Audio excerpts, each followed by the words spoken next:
It's real early on Friday. It's like 4:30, and we're on our way to the Las Vegas Regional Championships for Pokemon. We're just waiting at the train station for now. Woke up probably like 20 minutes earlier than the first train just to make sure that I could catch that first train. Flight's at 7:30, and it's probably 10 minutes until 5 a.m. at the moment, so should be plenty of time. I'm gonna be Masters floor judge for Saturday of competition, and then the side event floor judge for Sunday of competition. So 2 full days of being in Las Vegas. I actually haven't been to Las Vegas since I was probably like 10 or 11 with family. I don't expect to like go out much or anything. It's kind of a working weekend, but maybe we'll see some sights. Flight back on Monday is pretty late. It's like 6 p.m. So we have money to do something if nothing else.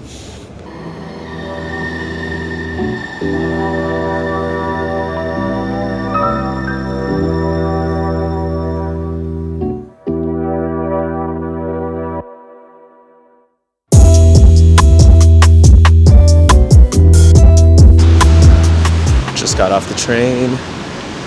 It's about 90 minutes until my flight takes off. I'm the type of person that gets to the airport, for 2, 3, 4 hours in advance, just because I get nervous, and I'm feeling like there might be some reason to my nervousness. Because wow, I feel like this is quite a crowd for Friday morning. I'm also flying Southwest for the first time, and I've heard that there's some quirks to it. 90 minutes. Let's see if we make our flight. If you're curious, the time between me leaving my seat on the link light rail and me being here through security, 10 minutes. I like pre-check. Pre-check is nice. Now it's time to find some breakfast and figure out where my gate is. Gotta make sure the gate exists, Well, the initial plan was gonna go get breakfast at McDonald's because I have some free vouchers and such. Turns out the airport McDonald's doesn't support the rewards or deals, which makes sense. They have no shortage of people willing to buy food, especially early in the morning, but bummer. Fun little tidbit: when you're at SeaTac, you want to look for business fish.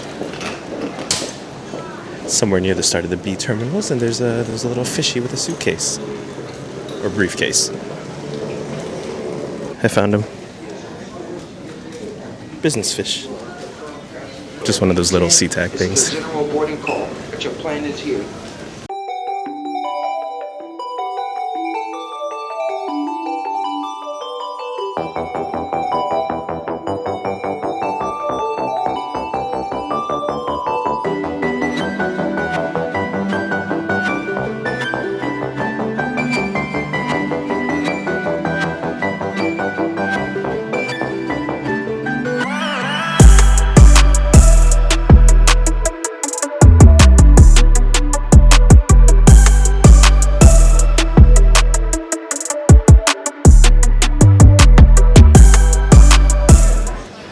First thing I see when I get off the plane is the F1 gear. As a casual F1 fan, this is extremely exciting. The F1 Grand Prix is coming soon. Also, wow. Oh, God. Here's the Pokemon cards already. Also, given that I've never been to Vegas, it shouldn't be that surprising that there's just so much stuff out here. But like, the slot machines inside the terminal is a lot. For now, I'm just gonna probably head to wherever ground transport is. Actually meeting up with the judge that I'm rooming with at the hotel, and we're gonna try to Uber to the hotel together. Some sort of tram as well. It's kind of cool. I don't show it, but we do end up meeting up and getting to the hotel. Here's the lobby and the Barrow McLaren card. Just dropped all my stuff off at the hotel and trying to get a little bit of lunch before heading to the convention center. It's about a 20-minute walk, it says on maps, though I think I exited the complete wrong side, and therefore I have probably a little more than 20 minutes to get to the convention center. most judges stayed at or most of the staffs were staying at the hotels that were very close to the convention center, across the street. Except a subset of us got put all the way out here, a 20-30 minute walk from the convention center. So that'll be fun tomorrow. Also, for what seems like a rarity in Las Vegas, tomorrow is going to be rainy. It's going to be like an inch of rain, which is ridiculous because we don't even get that much rain in Seattle. In Las Vegas, which is, for what I know, in the middle of a desert, seems kind of crazy. The scale of things out here is just also kind of crazy. Like, I can't tell what's close and what's not because everything is just way larger than you expect. Like, for instance, I see in front of me a sign that says the Las Vegas Convention Center, and I think that's not even what I need to go to. After deciding that McDonald's was probably my best bet to save a bit of cash and get a 99-cent tank of coffee, picked that up and started heading over to the convention center.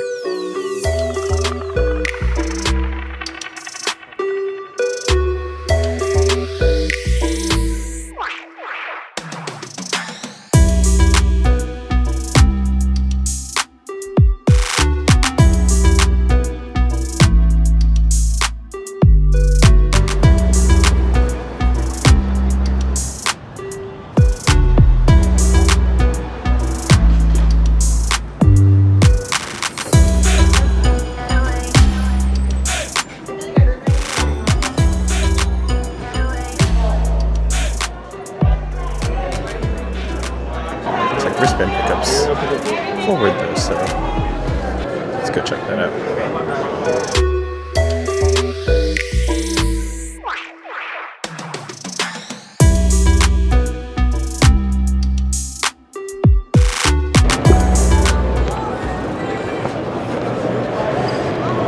Badge pickup? Is this all badge pickup?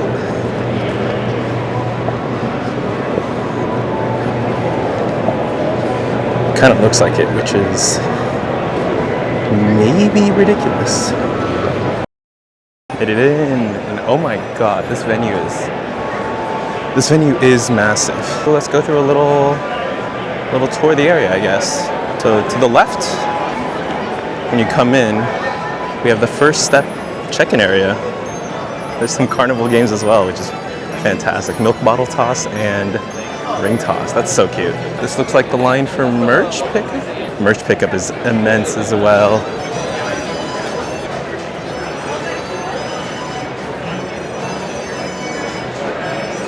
And going around. I don't know if I can go around. Maybe I'll detour through, but here's the prize wall for redeeming all the tickets that you earn over the weekend from side events. I want to squeeze the light away. Yeah. This entire area looks like it's just side events, which means the rest of this is main hall, which is awesome. See a lot of vendors on this wall now. Yeah, Yeti Gaming, all the gamings. Oh wow, it's the full plush collection out here. I can probably say if there is a plush you want, they probably have a plush. Yeah, this I don't even see any cards or anything. It's just plushes. Wait, the Victorian is so cute.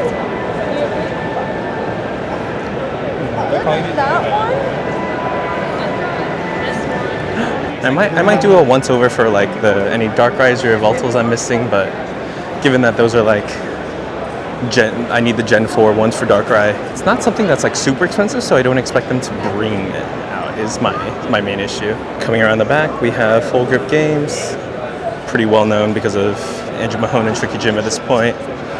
And it looks like there's a staff area back here with our own bathroom, which sounds kind of fun. I feel like last time we did not have our own bathroom area. This whole area is going to be VGC, it looks like. Oh, no, Go. Oh, yeah, it's the Go with the phone holders. And then here we have the main stage area. And I think by the colors, I think we have TCG, we got VG, and we got Go out here. So So this looks like the line for regional merch. So this is like exclusive North American regional merch that you can only buy at the North American regionals.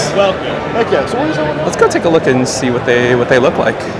Alright, we have like Azumarill, Gardevoir, Incineroar, Pikachu. Pretty simple design, but clean. It's pretty clean. I like it.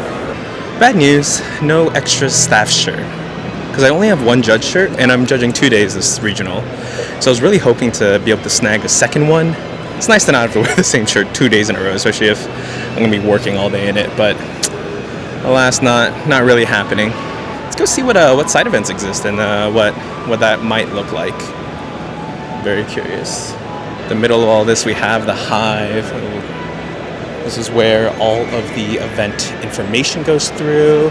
Match slips are put out and such, as well as where we judges are going to have to turn in the match slips after the event is done. So this venue is twice as large as the Portland venue, which is astounding because the Portland venue was already pretty big, but this might be the largest regional Pokemon has ever had, so maybe we need it. All right, what the heck? TCG standard event is $10, so why not? Decided to hop into one. Let's see how we do. It's about 1:30 right now, so there's about 3.5 hours before I need to show up for the seminar, and I still need to find out where the seminar is, so hopefully this event finishes in that 3.5 hours, and then we can go to the seminar. It's nice being in this environment, though. It's really cool to just see so many people loving Pokemon, playing Pokemon out here. I'm expecting to get absolutely cooked in the standard tournament, but just finished up a side event for TCG Standard. 4 people total, 3 rounds of round robin. Everyone plays everyone, and went 2-1 with Golden Go. Daniel Magna's list against Charizard had a really interesting game where he went into Klefki to stop my Genesect, but otherwise had a pretty weak start. I was able to capitalize on that by manually attaching 3 to Pheasantipity. He did fetch a Shaman, but he didn't realize that he had to move the Klefki out of the active for the Shaman to have an effect. So I was able to boss the Klefki up and then snipe around it, took out the Pidgeys. And by that time I had enough tempo, like once he started taking knockouts, I had enough tempo to go into Genesect and then draw my entire deck basically. 2-1, got my 60 prize tickets. I think these are all the prize tickets I'm getting this weekend, so gonna go and see what the prize wall has.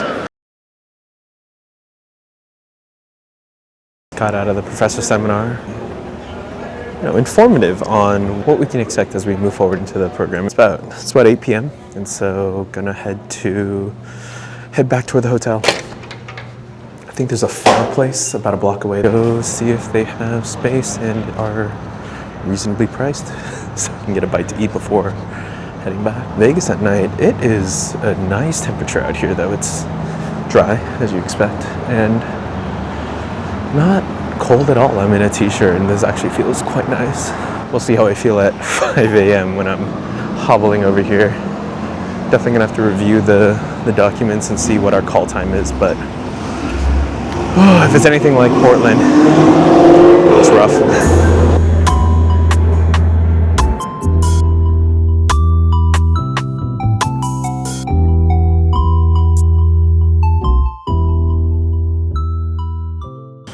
Good morning. It's 5 a.m.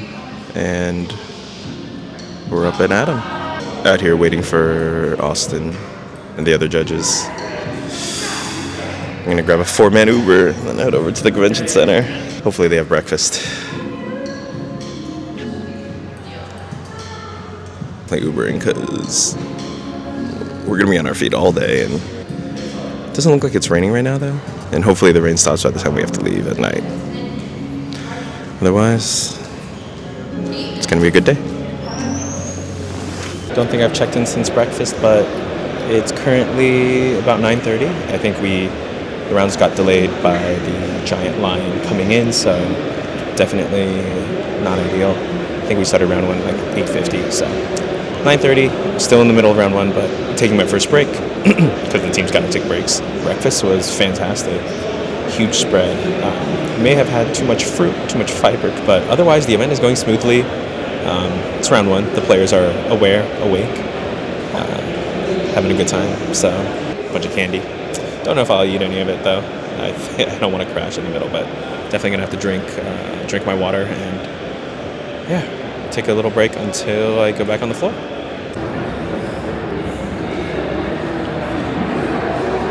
Found some Haribo colas. It's the end of round 5. We've gone back to using paper slips, and when we announced that, all the players cheered, which is a little depressing. I think the execution is definitely lacking, but the intent was really good. So I hope that they can use it for day 2. It works. It's just the scale up wasn't feasible. Yeah, now we're back to using paper slips. So there's that. Couldn't update at lunch because lunch was in a separate room, so didn't have time to dip back into the staff room. But lunch was burgers. Tried ambrosia salad for the first time, which, if you don't know, is an unholy amalgamation of like maraschino cherries, Cool Whip, marshmallows. I'm not sure what, like juices, and like this fruit salad type thing. It's definitely like Midwest Depression era food, and I really wanted to try it. And it was shockingly like a lot better than the banana pudding, which was banana Laffy Taffy flavor. It's about 3 p.m. and definitely feeling the toll of the day. Can't wait for dinner, and hopefully the players don't have to suffer for too long today. I think the original plan was to have 8 rounds for day 1, and then the first round of phase 2 would be also played today, but who knows if that's happening today. We wrapped up the first day of competition at about 8:30 p.m. and I went to go find my locals afterwards. Kevin piloting Mega Lucario and Ethan taking names with Raging Bolt were our players to advance to day 2, and the rest of us were so proud of them. Now it's time to go back to the hotel and crash to do it all again tomorrow. Unfortunately, I managed to get about 0 seconds of day 2 footage between being wiped out from the day before and having my hands full with raid battles. So enjoy the taxi ride to the convention center at 6 a.m.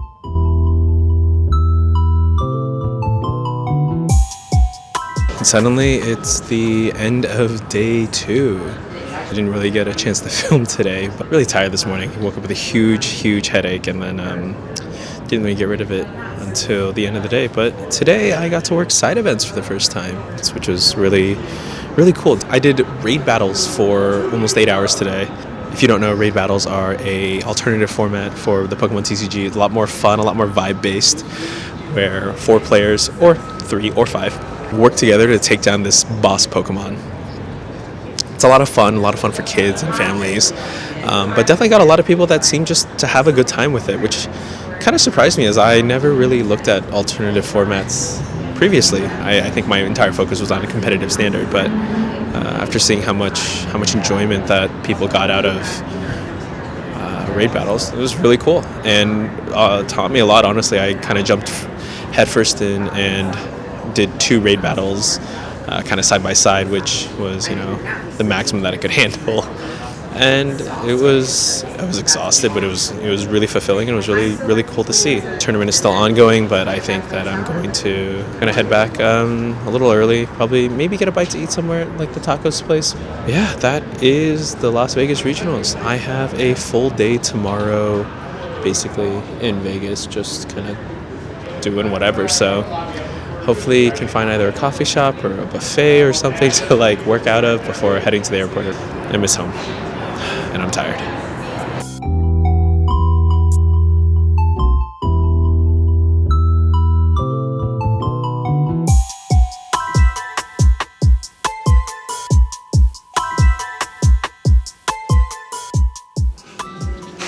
Reddit recommendations, back at it again. It's Monday after all the Las Vegas Regional hubbub. Tor Reklev wins the Las Vegas Pokemon Regional. Astounding. This is like 7th, 8th one that he's won. And then the top 8 was also stacked. Liam Halliburton, Tor Reklev, Abonamed, Henry Chow, I think, was also in top 8. But it goes to show how Pokemon really does reward a lot of practice, a lot of knowledge, because the best rise to the top. Anyway, it's Monday. It's about 11 a.m. and I have probably 4 or 5 hours to kill before my flight tonight. So, the F1 track is somewhere around here, so kind of want to see that, see if there's merch or anything. But I think first, gonna chill for a bit here at the Capital One Cafe in the Fashion Show Mall. There's free Wi-Fi. Drinks are half off. Yeah, I think the plan is just to chill at the Capital One Lounge for maybe 2-3 hours, then head on over to the Strip, walk around, Bellagio fountains, you know, all that jazz. I don't, but maybe you know. And then airport. Alright, after about 2 hours, I feel pretty refreshed. I just found a link on Reddit again for the F1 pop-ups that are in town because of the F1 Grand Prix this coming weekend. So it's gonna be like a 2-hour walk through the Strip, but I have time. So first up is gonna be the Aston Martin pop-up. ABC stores in Vegas is kind of crazy though. What the heck? If you don't know, that's like a chain in Hawaii. You know, they're everywhere in Hawaii, so seeing it in Las Vegas of all places is kind of crazy. Alright, apparently I missed it. I walked by it on the first floor. Time to go all the way down and check again. Yeah, it looks like for Aston Martin, it's just the LMS pop-up. Looks like some skincare. No real apparel at this time, so on we go. I think the next one is at the Bellagio, so a bit of a walk now. Maybe I can take the bus or something, but yeah, let's go to the Bellagio for Ferrari pop-up. See you in a bit. Something I'm definitely not used to yet is the way of getting across the streets in Las Vegas. Most streets feel like they don't really have crosswalks, and it's all of these escalator bridges that go over, which feel excessive to me. But also, yeah, the view from up here. Oh, it's the track! The track, it's so sick! Oh, they do. Looks like they do black out the view from up here though, so that people can't just look over and see. There's like 30 more minutes of walking until I get to the Bellagio.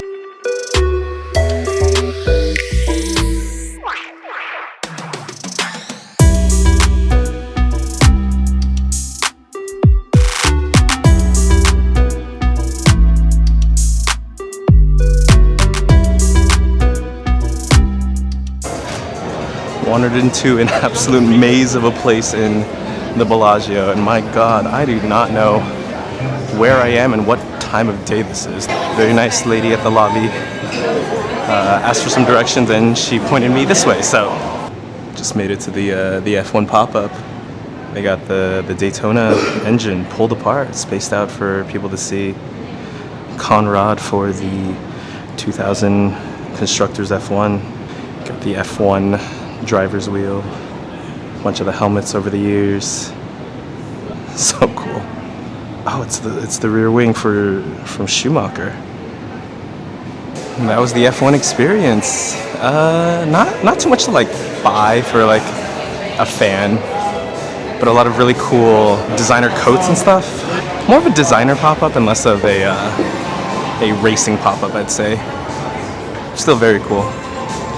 So it looks like the next spot's gonna be the Aria for Mercedes, the Mercedes pop-up. So let's go see it. I did take another look at the listing on the F1 Fanatics page, and it does look like this one isn't a boutique, but rather a pop-up. So let's see if there's more stuff for people to buy. Look at all this, all the team merch gear. This is kind of what I expected from Mercedes. And from Ferrari too, but looks like Ferrari didn't have this quite set up. And oh my god, here's a car. Look at this. Look at this beauty. With the F1 pop-up behind it, that's gorgeous. Oh wow, there's a little more stuff over there too. And I forgot to narrate this next move, but we're heading out from the Aria and Mercedes to New York, and Williams. And this is the Williams fan meet, fan zone. And here's the car. Beautiful. And Williams was an incredibly cool and interactive booth with reasonably priced merch, sim racing setups, and even a pit stop simulation that visitors could try out. I was also offered a token for a free margarita, and that's my favorite type of margarita.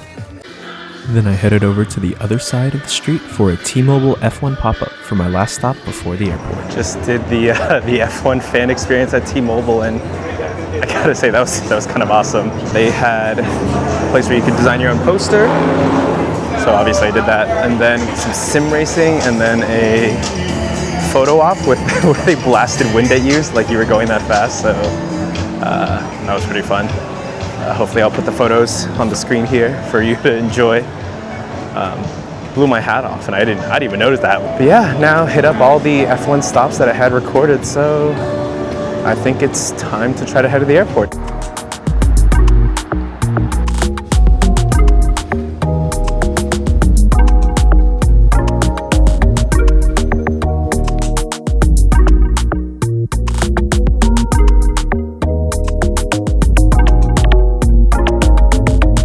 And now we're back home.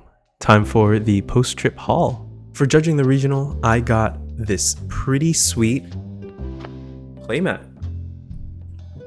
It features Mega Gardevoir and has the staff logo in the bottom right-hand corner. Bottom left, I guess, if I'm looking at the mat. I was also given this Lily's Determination promo, a very playable card currently in the standard format with the staff print on it. And I also got a booster box of Mega Evolution for each day I worked at the regional. So that's pretty sweet. For myself at the regional, I did manage to get some time to walk away and picked up these 3 Darkrai's. I know 2 of them do look the same, but trust me, I do need them for the collection. And finally, I didn't pick up anything from the other F1 booths, but Williams did have a very reasonably priced and beautiful pink and green hat, so had to pick that one up. Overall, I had a fantastic time. This was the first Pokemon Las Vegas regional, and I do hope they go back in the future. The next Pokemon regional for me will be in my home city of Seattle. And although I've applied to go judge it, that's no guarantee that I'll get the position. So, I'll definitely be there as a spectator or as a competitor otherwise. Until then, see you next time, vlog.